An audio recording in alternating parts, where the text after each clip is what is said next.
Бул негизи оппозициялык партия. Оппозициялык партия болгондо дагы атамекен ушул өлкөдө болуп аткан бийликти катуу сынга алып, акыйкатты сүйлөп жүргөн партиянын өзүңөр көрүп атсаңар, бир жумадан бери анык ошол сүйлөгөн активдүү мүчөлөрүнө куугунтук уюштурулуп жатканы. Бул бардыгы эле кыргыз эл эмес, бүткүл дүйнө көрүп турат десек болот да. Мына эми ошонун апогейи болуп, Текебаевдин аны бир чоң кылмышкер катары ушул аэропорттон атайын операция уюштурулуп, ошол жерден траптан кармап колуна кишен салып кеткени бул оппозицияга берилген бир коркунучтуу белги. Бул силер билип жүргүлө.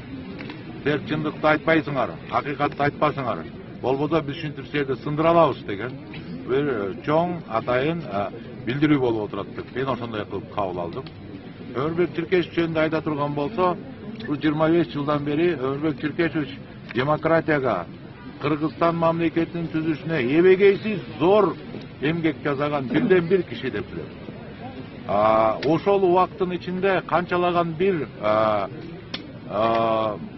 чоң оппозицияда жүргөндө эч бир кылмыш ишин таба албаган, бүгүнкү күндө өзүнүн жакын революцияны чогуу жашаткан саналаштары бийликте турганда минтип аэропорттон чоң кылмышкер катары, издөөдө жүргөн кылмышкер катары, качып кете турган кылмышкер катары аэропорттон алып чыгуусу бул уят иш.